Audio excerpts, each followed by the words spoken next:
Previously on youtube.com/chappylipdall. Let me just go ahead and let you all know in advance.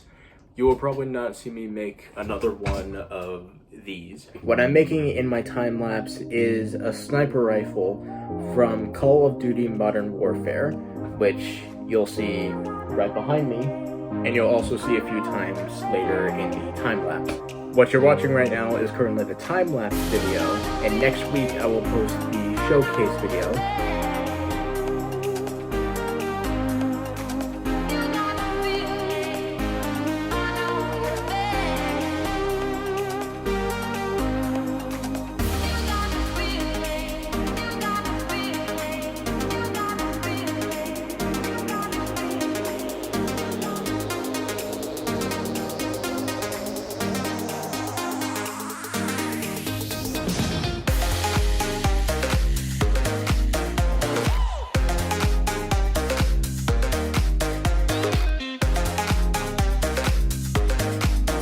Hey guys, what's going on? Chappy Lipdall here with another video for you guys, and today's video is the second part of the time-lapse showcase special of my Modern Warfare sniper rifle. Last week was the time-lapse of it, and speaking of which, thank you so much for the support you gave on that one, as well as my Darksaber video. I really appreciate it. Now today we are doing the showcase. So because I've done so many showcases in the past, you know how this is going to go. I don't really need to explain it, so let's go right into it. So actually, before I show it, just to give a bit of recap of backstory like I did last week. So the Modern Warfare sniper rifle that I made in the campaign is given to you by a character named Hadir Karim, who is the second in command to Commander Farah Karim, who's one of the main protagonists of the story.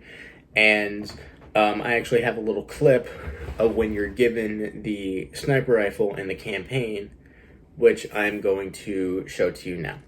Alex, check this out. 338 Lapua, armor piercing at 600 meters. I put it together myself. Please, use it.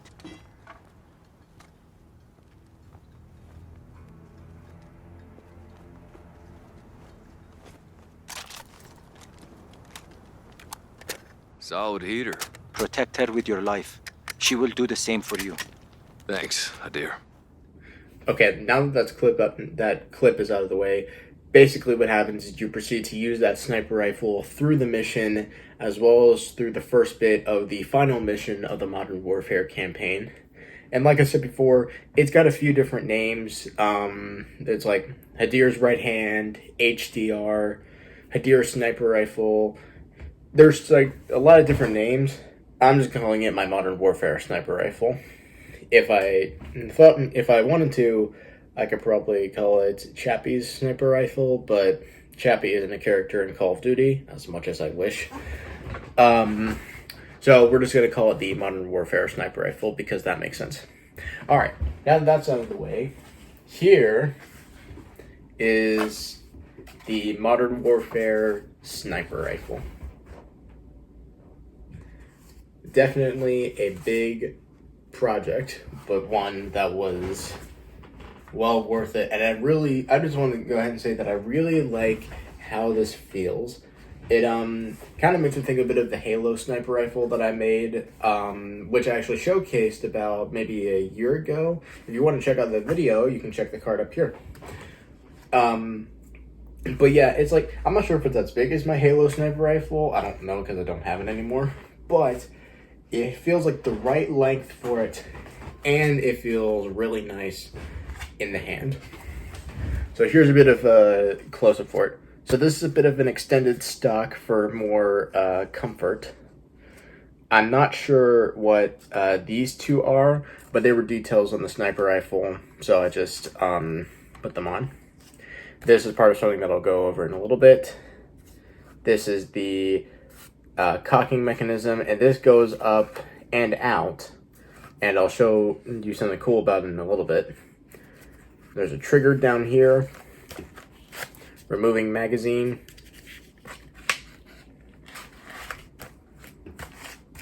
There are two scopes, and because in the game So like traditionally one scope gives you a good amount of zoom as it is. With 2 scopes, it helps increase the magnification, which you can actually toggle in the game.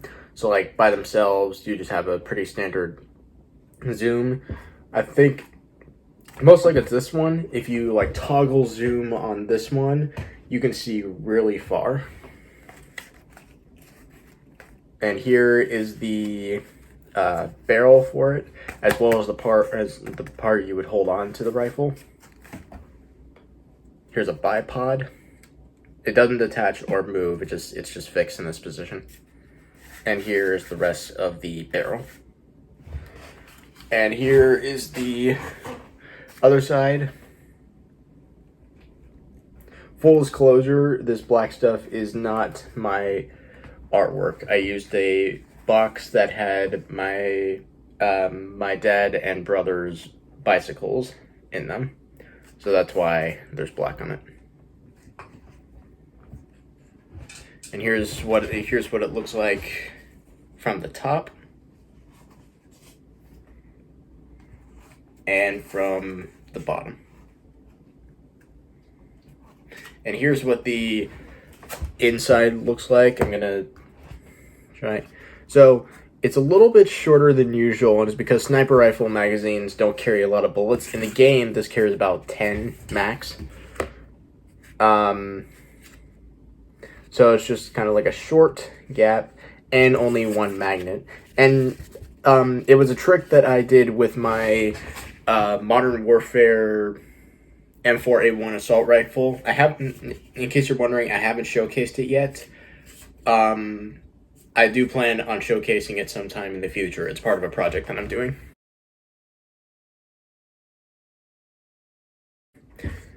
So it's just 1 magnet, which makes it easier to take out and not too hard to put it back in. It is a little bit hard because of this small gap, but if you get it in just right, it'll go in and stay in, which is very appreciated. Alright, so, also, it does not actually shoot, unfortunately. It might be kind of hard to see with this, but it actually, if you look right here, the nozzle stops here. If you look a little bit this way, there's no hole, so it won't shoot. I do want to figure out how to make an actual shooting mechanism, and I want to practice on that with the Mandalorian's pulse rifle, which is the ambient sniper rifle, or just sniper rifle in the Mandalorian. I haven't started working on that yet, but I want to soon. Okay, so now we'll go with, we'll show you my favorite part of this whole project, which took me I think like half a dozen tries to do. So you'll probably notice in the clip that Hadir was kind of showing off the sniper rifle a little bit. He pulled this up and back and ejected a shell to kind of show him like the type of round that it was. Well, it's not perfect, but that is sick. I have that same mechanism. That was the first try too. So this was a very complicated one, but I am so happy by how well it turned out. I even carved my own little bullet.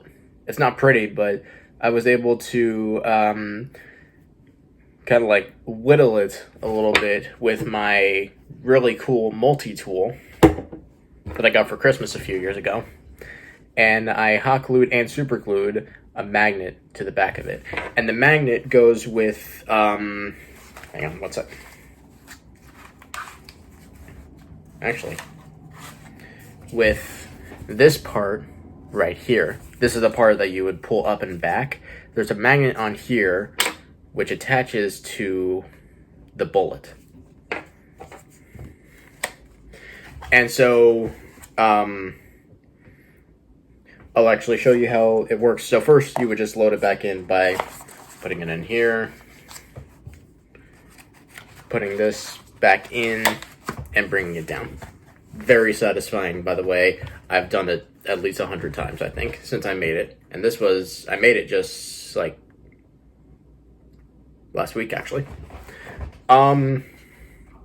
So, here's how it works. You'll probably see, I'm not sure if it was clear on the other side, but you'll notice, like, from here, it looks a little bit crooked. If you look at it from the side, there's something coming up, and that with rubber bands. And I do want to say I wasn't too happy with having to do that, but I felt like I had to because it was like realistically the only way the mechanism would have worked.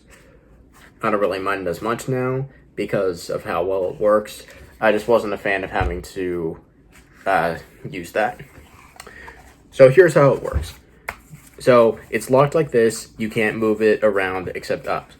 You pull it, and you pull this up, and then pull it back. And as I pull it back, you'll see the bullet coming here. And also, quick side note, you might have seen a little bit earlier, but the bullet is actually in here, and you can see it in some of these holes.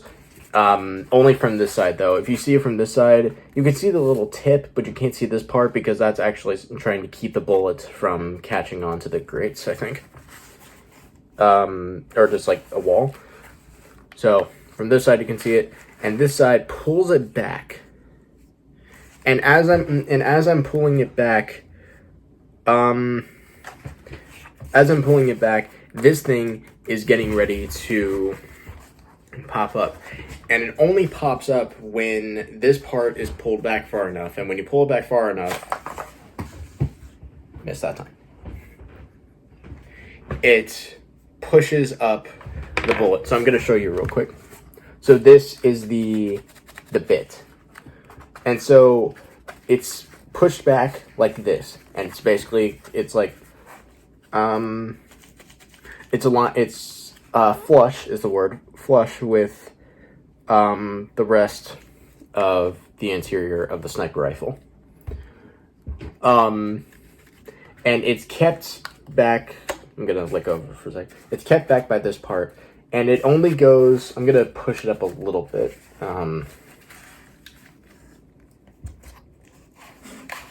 There we go.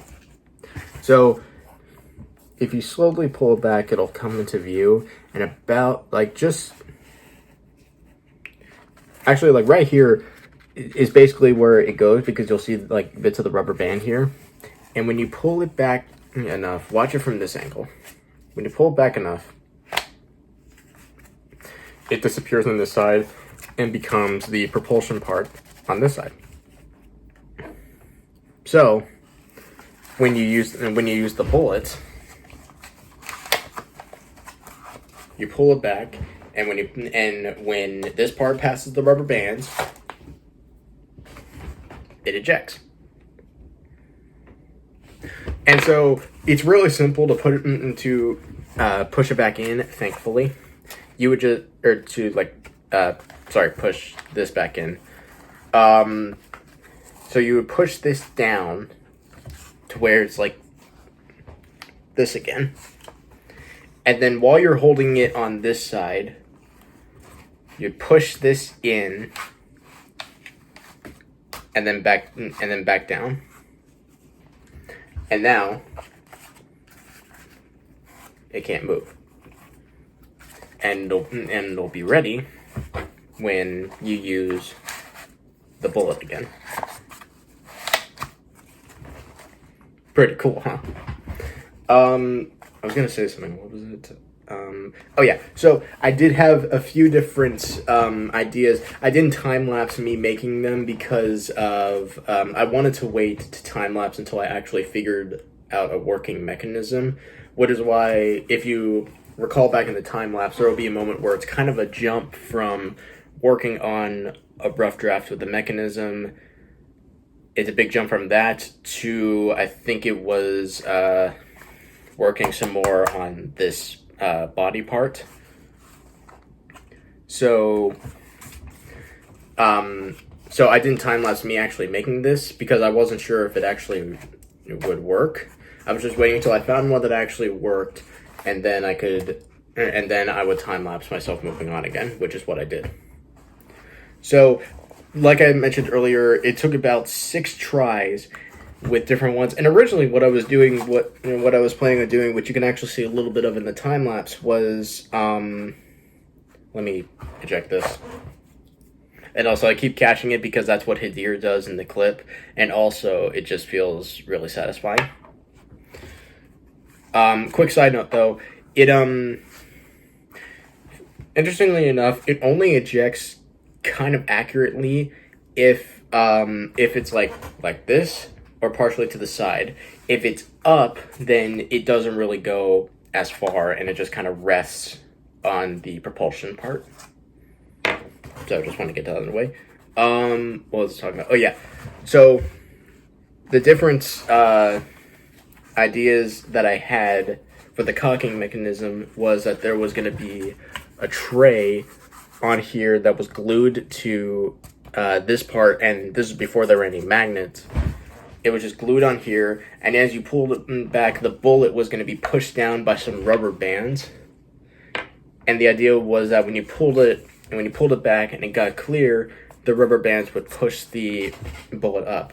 But that didn't work because, as I soon figured out a few days later, the rubber bands aren't keeping the bullet at a point where, like, if you pull it out, it'll just eject. As you pull it out, the bullet will just, like, rest up and will soon only just rest softly on the rubber bands.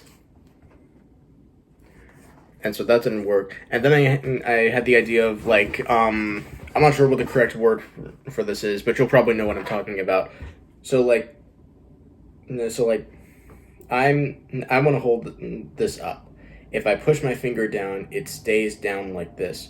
But if I remove my finger, it pops up again. If you guys know the word for that by any chance, because I don't know, if you guys know the word, comment down below.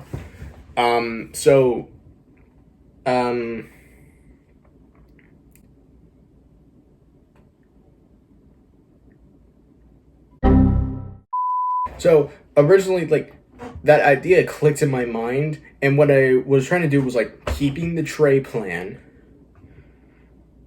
but having, like, two rubber bands on the edge of the cradle where the tip of this bullet was, and so that way, when it was at the end, it would pop up. But that didn't really work because it was hard to get the edge of the bullet to rest on both rubber bands, and it would kind of just slip off. So I scrapped that idea, but I wanted to keep going with that same kind of idea of momentum, which is where this idea came into play. And so I've already kind of explained how this works, but, like, the rubber bands are being held on this edge and then this edge. And the idea is that there's force being loaded here. And when you pull this back,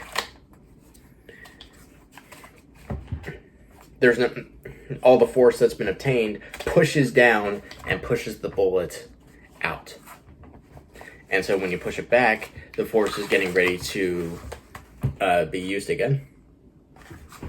So that's basically how I got to this part. Lots of trial and error, but I was able to get it. I sound like a scientist doing this. I think that's pretty much it. Yeah. I did consider doing a paint job of this before making a video, but I was just too excited to make this into a video. And besides, I like it plain the way it is, and also I'm kind of worried that some of the paint might make it constrict some certain movements. If like in the case of my ICR-1 assault rifle and MR6 pistol up there for my Black Ops 3 loadout, the showcase of which will be up here, by the way. The paint doesn't constrict the movements as much because there's not much that could be constricted. Like, let me pull those down for a sec. Let me press this up.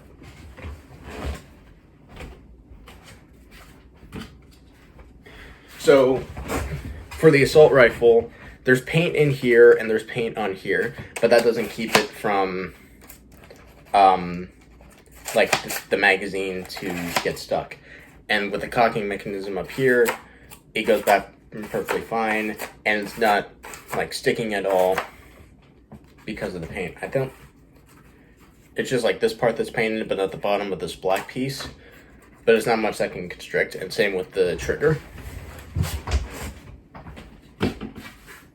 And then same thing with my MR6 pistol, which I really need to fix, by the way. The magazine, the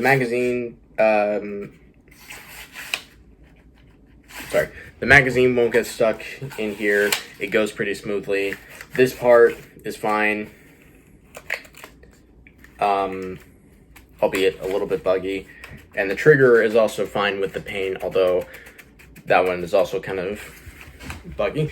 The point that I'm trying to make is, as I put these up, is that in the case of those weapons and also my Halo Infinite Commando rifle, showcase will also be up here, is for those weapons, the paint doesn't constrict the small movements that I have, and so it's easier to fiddle with them and play with the mechanics that they have. In the case of this sniper rifle, I'm worried that it's gonna make certain parts of it a little bit hard. Most notably, this part I'm worried is gonna just kind of keep catching on the cardboard. Maybe the paint will scratch or rub off. So yeah, I don't really think I'm gonna paint that.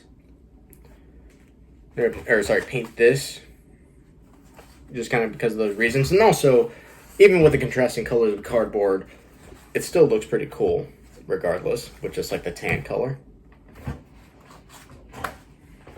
So that, my friends, is the showcase of my Modern Warfare sniper rifle. And also, before I close out, I do want to add, I'm not really going to show this part. Oh, I forgot to mention.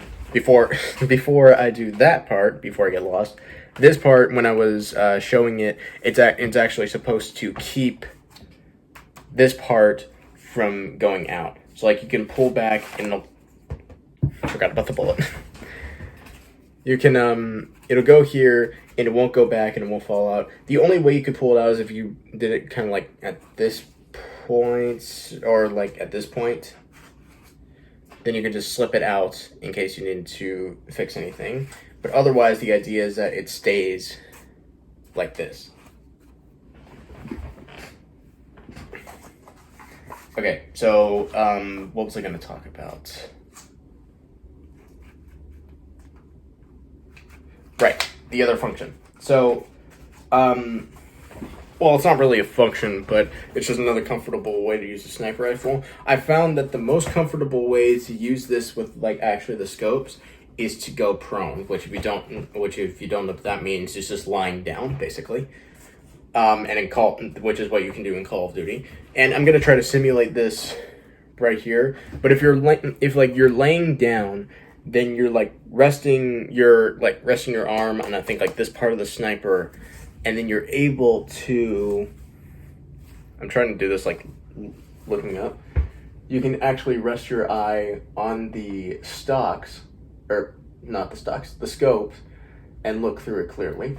That's basically the most comfortable way to use it. You could still use it. You just won't. It's just you'll have to either lean forward or do this, and that might be a little bit uncomfortable. Going prone is a more simpler way to do it. Okay, now with all that out of the way, that is the showcase of my Modern Warfare sniper rifle. This took me maybe 2 weeks of work to make, but it's all worth it in the end, and it looks awesome. And best part, working ejecting mechanism. When I can actually catch it. It's 9 out of 10 times I can catch it. It's a pretty tricky thing to work with, but still cool. So, if you enjoyed this showcase video and also really like the sniper rifle, make sure you leave a like and subscribe if you haven't already with the bell click. that sounds weird. And make sure you click the bell to get notified of future videos. If you have any questions about the sniper rifle that I've made, leave them in the comments down below, and I will do my best to answer them. Whether whether it's about its relations to Call of Duty or questions about the whole building of it itself. Any questions you have, leave them down in the comments, and I'll happily try to answer them. Side note, the next project that I'm working on, which will be a future video, are Spider-Man's web shooters. Because funnily enough, I was listening to the one of Spidey's theme songs, and I thought, it'd be cool to make web shooters. So that's what I'm working on now. It is giving me a little bit of grief because, of all things, shooting mechanism. But I do have an idea that I'm going to test out this afternoon, and we'll see if that works. So, if you don't want to miss out on that, once again, click the bell and subscribe so you don't miss out. Leave a like on this video, and until next time, I'm Chappy Liftoff, and I'll see you guys later.